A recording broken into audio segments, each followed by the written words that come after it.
setting some realistic goals and putting your writing as a thing that you want to do each day because you really love to do it and it's something that you need to do and it's not something that can just get pushed aside and, you know, that type of thing. Because if you made plans with, let's say, like you made plans with your best friend to go out for lunch, you wouldn't not go. You wouldn't be like, oh, it's all right, I can just push that to the side. I think we got to make our habits and like making our writing a priority. Welcome to Writers Uncorked, the podcast where we uncork the truth about the writer's life. We're your hosts, best-selling authors Jenna and Michelle Scott, and we're here to bring you the no BS chats you've been craving. Get ready to raise a glass to the real, unfiltered world of writers. This is Writers Uncorked. Hello and welcome back to Writers Uncorked. We're so excited because today we are going to be chatting about writing routine and habits. I'm excited. Are you excited, Michelle? I'm excited. Yeah. Yep. So I thought first we could probably go over our own personal, writing routines and habits that we've created over our writing careers. Your career has been like a lot longer than mine. So I'd be, interested to know, what your writing routine has been like, even when you first started to how it's sort of developed now and how it sort of looks on a day to day. So when I first started to where I am today is very different, right? So, but I liked what I used to do when I first started. This prior to being published, and this is before self-publishing was, and indie publishing became so huge. In fact, it wasn't even a thing because I started publishing in 2004. So prior to that, though, I'd been writing for 12 years and sending, work out to agents. So I had a whole system and I was also, my kids were really little. So I did have a whole system of, really writing around children, I guess is the best way to put it, because I know there's a lot of moms out there. So I would look at pockets of time that I could actually get the pages in. And I knew like when my youngest one slept and I knew that when the boys were in school. And so I really worked around kids' schedule at that time in my life. But one of the best habits that I did develop was, even at that point in time, I set aside one day a week specifically to focus on business and marketing. And I called it Marketing Mondays. And those were the days that I would query agents. I would send letters out. I would read articles from Writer's Digest, or I'd read books on writing. Like that was the day where I specifically set aside time to learn and study and send out. Then, as there's a lot of parents out there, or even people who aren't parents that are writing who have day jobs. So as my life switched, I also had to do a day job. So it's really important. I think it's really important to understand that writing is not something, and we say it all the time, that you're going to have an overnight success. I think they're very few and far between. And I think you have to really, really love this. And then, and then you start to develop the habits that work for you. I think you have to really love what you're doing and run it like a business. And that's a habit in and of itself, is treating it like a business. So even when you're working a day job, it is setting aside your personal office hours, setting aside time to still educate. I mean, it's a lot because this is a real commitment, right? Because especially if you're holding down another job and you're parenting, or you're parenting and you're writing, like it doesn't matter. Like it's a real time commitment. And so it has to align with your values and your priorities. This has to be so exciting to you to write these stories that it gets you, even when you're tired, when you put everybody to bed, or you're home from work and you just finished dinner and getting the dishes like done. This has to still excite you. And you're like, you know what? I'm tired, but I'm so excited about this story. So that's a little bit of a off topic. I think that's important to say too, because like, it's not like you get paid hourly for writing. That would be good. That would be good, of like getting paid each hour that you write. and it's hard. Like sometimes that is a motivator for people, and like, you know, they're going to their day job and the motivation is the money because they know that they're going to put food on the table, they're going to be able to pay their bills. With writing, it's more of that passion. You've got to have that passion to create that drive, and like, yeah, remember why you came into writing, and always remember that of, yeah, in and of itself, because you don't know, you can't predict how much you're going to make on it. No, You can't. No. And it's, one of yeah. the things, and this is a total off topic too, but I think it's important to say, particularly, this is really directed towards the new writers out there. And that is, I have seen over the years, and I know you have too, Jenna, where you will, if you're writing and you're starting to Google, about writing and so forth and so on, you're going to start getting inundated with all these little companies promising you, for $25, you're going to get on this list, and we promote to these people, and, and you have to be so cautious now as a writer, because there's just people taking advantage of your talent and skill and your dream, essentially, right? So a word of advice I would give is always really check, if you're going to go dive down some of those deep holes, you really check into these people, and even the courses that are available out there. Like I see there's tons of them on Instagram now that I see as I'm, scrolling through, and I'm like, who is this person? Like, what gives them the credibility to teach this course? How many books have they written? Have they been a best-selling author, particularly in their genre? Are they an expert to even speak on this? So that's just a side word of advice. But it can also be a habit as you start to educate yourself. Education should be a habit in this, a constant education, be it on writing itself, on the marketing itself, on the business side of itself, because you're the CEO of your brand.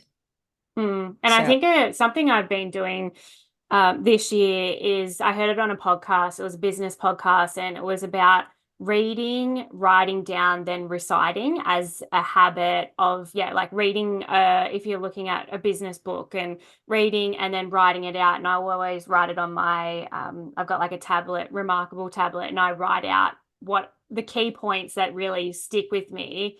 And then I'll recite it to my partner Dylan, and like just teach him whatever I've learned for the day. And that yeah. in it is a habit of, not only if you're like a speed reader and you just take all this information in, but then it just goes nowhere or it just sits there and doesn't. But the craft in actually writing it out is the next step of like, like just solid, keeping it there and then reciting it to someone else. You're going to remember that and take it in a lot more. So that's something I'm doing. Like every day I'm doing at least half an hour of reading and educating. That's going to help me improve in certain areas, which I'm really loving. Oh, that's awesome. And I think another thing that I know I do intentionally is I don't type my notes into my computer. Mm, I handwrite notes yeah. still, and it helps me remember.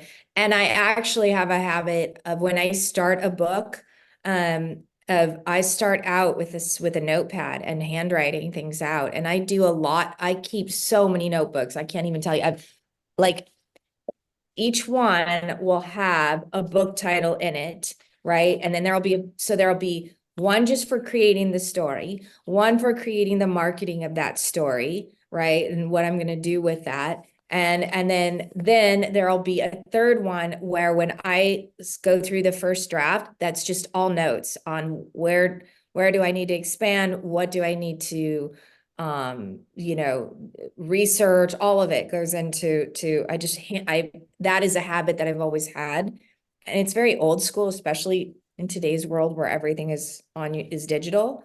But Yeah, it but does. I write on my Remarkable, like, because it's got a pen. It is writing, and it feels like paper because it's a tablet that's meant to be like a paper, like that you're writing on the paper. And even though my hand gets bloody sore, I have reduced the amount of like notebooks that I have, because when I moved, I'm like, I cannot take all this or like All these. continue this. So I do write it. I do write it down on my tablet. And yeah, I think there is something in that of like actually writing it down than typing it, because we're so used to just typing it out it's a different, I don't know, you take the information in a lot more, I feel. Yeah. Yeah. Yeah. And I think one of my other big habit, it's not maybe a habit as much as it is the process. Like my particular process of writing is Mm. very specific. I have a very specific process, and my outlines are very extensive. um they may change the story. That doesn't mean I'm married to the outline. The story might change somewhere, but I have a really good idea of the direction that I'm going. So I have a real process of character creation, plot creation, and just the whole story arc in there. Yeah, and I um think people will develop that as they go on in their writing career, whether you're just starting out or you've written 10, 20 books, whatever it is. It's always constantly changing and evolving the way that you do it that feels right for you. There is a lot of like, obviously, we'll give you advice on here, and like, there's a lot of advice out there of like, oh, you should do it this way, that way. I think it's taking that, but then evolving it in a way that feels good for you and how you do it, and how, making sure that it aligns with you. Otherwise, if it doesn't, it's just always going to feel like a hard thing to do. And then you're going to put it off, and then you're not going to create the habit and, continue with it because it's too hard. Yeah. Now it has to be specific to what works for you. But like, what's interesting talking about how things change, like, again, I still use the notebooks, but now I love Plotter, right? Plotter Mm. is made I can take those notebooks and input it into the computer, which actually then I expand what I've already handwritten down. So I use a lot of Plotter. And some Scrivener. I like Scrivener too. So, and then when I write scripts, Final Draft is really a great program to learn to write screenplays. Yeah. So, yeah, that's a side note, but it's just advice on, like, if you feel the need to have a program to help you. I mean, for me, those are my three tools that I use for Yeah, I programs. always go, I always like switch because I get bored in one, or I'll have like I'll have Google Docs with notes when I think of them. And then like I end up having stuff all over the place, honestly. Like I do have Scrivener, and I do love that for like the plotting stage of having it all like on the sidebar and having like all the characters and the different things. But then I'll have Google Docs, or like I'll have like a spreadsheet of like a Bible with like the character images, detail, personality, like literally break it all down. Because I'll get halfway through and I'll be like, oh, what color eyes, or what's the, like, I can't even remember. And readers will pick up on that and tell you that if their hair color or their eye color or something changed. So having that down somewhere and I think I always get distracted by the shiny new programs too. So I just need to rein myself in sometimes and be like, no, just stick to what is easy and not One complicated. thing that you could do, or anybody could do, this is something I do for my characters. So like whether I'm using Plotter or Scrivener or whatever for the character piece, I know in my head what I think I want my character to look like. So one of the things that I do use AI for is for those visuals. So, and it's specific for me. And I'll go into disc like Midjourney, right? And I'll do let's say I know that my character is 35 years old. She's blonde. She rides horses. Right. I'll have a whole list of what I know about her. She has blue eyes, right? What I know about her. And then I'll put that into the format. And then I just work through until I get the image that I like. And then that image goes up into my outlining board, whichever program I'm using, or even taped into a notebook. I'll print it up so that then I can always go back to that and be like, especially with this series, it's really important to know that, because readers will catch it, right? Like in book 2, she has hazel eyes. Well, wait, in book 4, she has blue eyes. And somebody who's like binged the books is like, what? Wait, and you don't remember because you've written hundreds of pages since then. and Yeah. in other stories too. So having the visual is another really good habit to get into, like almost like creating a vision board of your characters. I even go so far as to like create pictures of where I think they would live, even like where they might, Yeah, go to different eat. scenes. I Pinterest. I'm very Pinterest visualized, and like I'll have Pinterest boards of like the houses and all the literal details, what the bathroom looks like, what the kitchen looks like, because it helps me to actually like I can see it and then I can actually describe it and write like and know where it is. So yeah, that's I always Pinterest. I'm quite a visual person with that rather than just writing out a certain thing. I need to see it. Yeah. Yeah. So going back to like writing routines and sort of setting, I think a main thing is like setting realistic goals around your personal life. And everyone's life is different and their circumstances and what you do in a day and that type of thing. But I think setting some realistic goals and putting your writing as a thing that you want to do each day because you really love to do it and it's something that you need to do and it's not something that can just get pushed aside and that type of thing. Because if you made plans with, let's say, like you made plans with your best friend to go out for lunch, you wouldn't not go. You wouldn't be like, oh, it's all right, I can just push that to the side. I think we got to Right. make our habits and like making our writing a priority of if you've only got half an hour a day, like just set that time. Like that is still you are still moving the needle forward with your writing, with your manuscript. Like you are still putting like time aside for that. And I think that's really important. Like I set years ago, I set like I'll get up at 5 a.m. and I'll write till like 6:30. And there is some more like, and I have been doing it every single day. And there are some mornings that I'm just like, oh, I can't, like I actually can't, but I'll still do something. Like even if I get out like at one scene or like just or I'm in a plotting stage and I'll plot something out, or at least I've done something and I feel good about that I have spent time on my passion and what I love to do. And that's like setting those goals, setting that habit. And the more you do it, the more it's just like you do that every single day. And that ends It, up being it. it comes down to honestly commit like priority. It's there's a P program that I like, 5 Ps. It's like is this your passion? Is this your purpose? Right.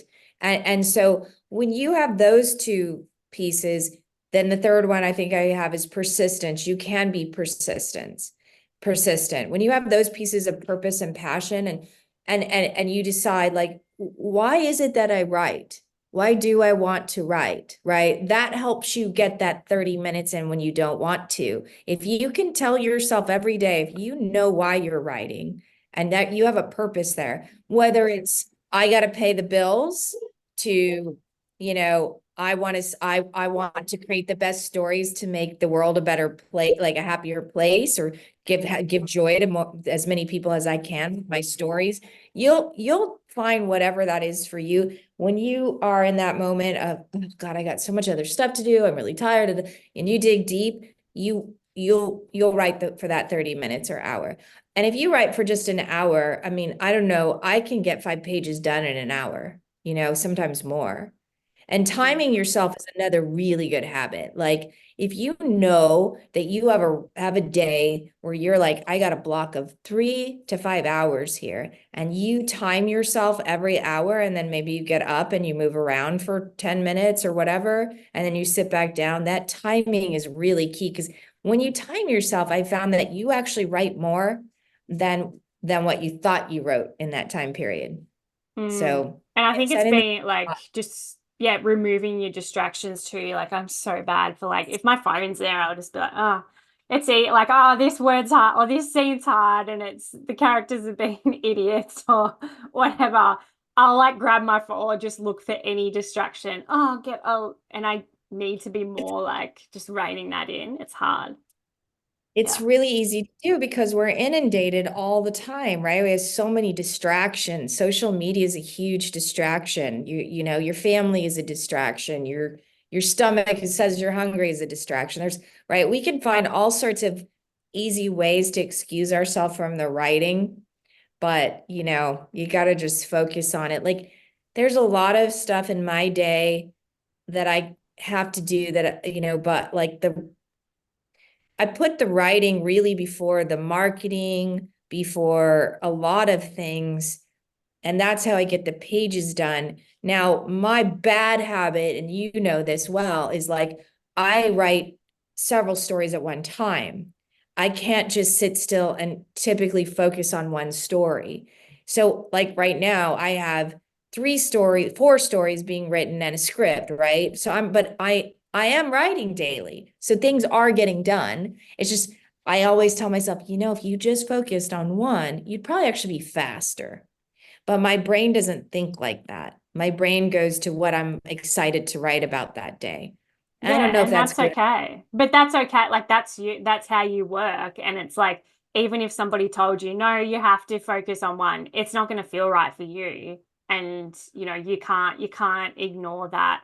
And you have to do what feels right for you because Yeah. that's what's going to work. No one can tell you Yeah. any different to But that. I never used to work like that many years ago. Because my deadlines were like I had 3 and 4 month. I had very fast deadlines. And so I was doing 4 books a year at that time. And this is before indie publishing where people are writing a book a month, right? There are those people out there doing that. I can't do that. I did that Um, last year and burnt out. No, never again. mean, I'm writing a lot this year, but like I did do the like I can do 4 in a year. I know that I can. And at that time, because I knew there was a big pay, well, not big, but there was a decent paycheck at the end of the day, I would stay really focused on one at a time. Yeah, It might yeah. have been a little sober, but not like there is now. Yeah. So I think like some key points to wrap it up is like, yeah, just, setting realistic goals, setting like habits and each day for writing, using timers, setting out like half an hour, then taking breaks.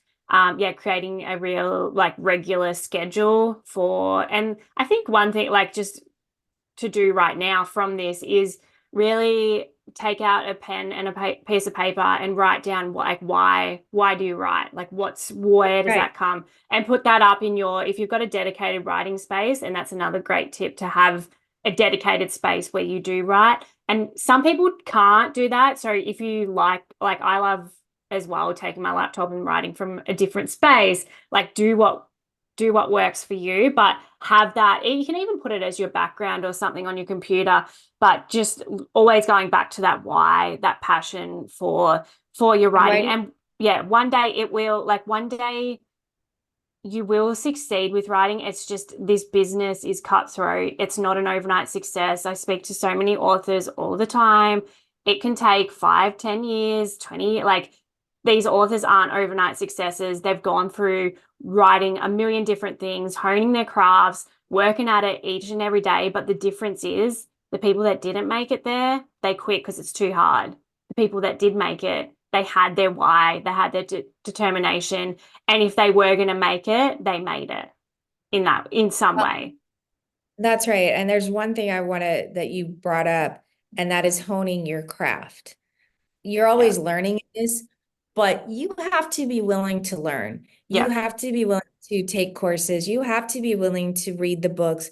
I've come across people who think they can write a book, and then like I've read their stuff, like this is a recent example. The story was a decent story, but this person never broke paragraphs, never had dialogue. So basically, it was just this one running on, and it was the story. I could see it in my head, like, okay, well, I would, this is what you'd have to do. And so he asked me, "Do you think I can write this?" And I said, "No, you're not a writer." I was blunt. And he goes, "Well, can I learn it?" I go, "Yeah, you could, but it's going to take you a minimum of 5 years to learn how to be a decent writer with this story. It's a big story. It's a good idea, but you're going to have to sit down and do the work." I mean, Mm. a doctor doesn't become an MD by just one day deciding, well, I know how to put a Band-Aid on, right? Like, it's like, no, you got to pay your dues You here. got to be So proactive and not just sit there and be like, oh, poor me, my book's not selling. And it's everyone else's problem. It's not like no book is ever the best book out there. You can always improve, and you improve every book that you write, and you hone your craft and you keep going. Like, you can't just sit there and be like, oh, this should be selling. If it's not selling, there's a reason why. Like, it's, yeah. you got to look at those reasons, and there's many, and there are many great books out there that don't sell. And there are many There's factors to that in terms of marketing. There is a lot of different factors to that of why that can be, and in terms of timing and what's hot, what's not. It's a different world with publishing at the minute, and you've got to grab the attention, but you got to be proactive of that, of like not just sitting there, oh, it's a dart, let's just move on. Like, no, let's try and make it work in some different ways. And it could be altering the description in one separate way, and then it kicks off, or updating certain keywords, or update like the cover. Like, there's a lot of different elements. Can't just sit there. That's right. And I think another really, and this will be just my last thought on this, is another good habit is to create on your goal when you're setting your goals is what is the end, like, how many books do I want to be selling? Where do a lot of writers, this isn't about that, how many, or do I want to be, where do I want to be in the rankings? Like, for some writers, hey, they're happy to sell 50 books a month or 10 books a month. Who knows, right? Some writers like, no, I want to sell 100,000 books a month. Okay, well, is that a realistic goal right now? Like, okay, is that in 3 years, 5 years? Where do you want to be? Like, making this like a business, creating that. You still have to have your creative side to you, right? To write, but you have to also have a business mind, and you have to have goal setting, and you have to be willing to move to see, am I moving the marker? Am I moving the marker closer? Realistic goal. We can't just say I'm gonna make this much this month when you're at zero. Like, it's moving blocks towards that. And I think that's important too, setting those goals. Definitely. You got to have that. Yeah. But you also have to have a little bit of a dreamer's mind, and you do, because you're a writer, and it is great and perfectly fine, because it can happen. Don't ever lose the possibility, of, wow, that I could be a New York Times bestselling author. Don't, you're gonna have rejections, you're gonna have negative reviews, you're gonna have people who tell you this isn't any good. And then on the flip side, you're gonna have positive reviews and positive feedback, and people saying this is a great story, right? And that's, look at yourself, look at what you write with a critical eye to a degree, but also be willing to look at what you write with like optimism too. So, don't ever lose that. It is hard, but it's well worth it, Definitely rewarding. Yeah. All right, we'll leave it at that. We hope you have enjoyed this episode. If you do have any questions for us around creating your writing routine, creating habits, drop a comment, email us wherever on social media, and we're happy to answer your questions. But we're excited to come back in the next episode. Awesome. Yep. Good night or good day, or whatever time it is. You're in the daytime, I'm in the nighttime. I'm gonna go fix dinner. All right, bye.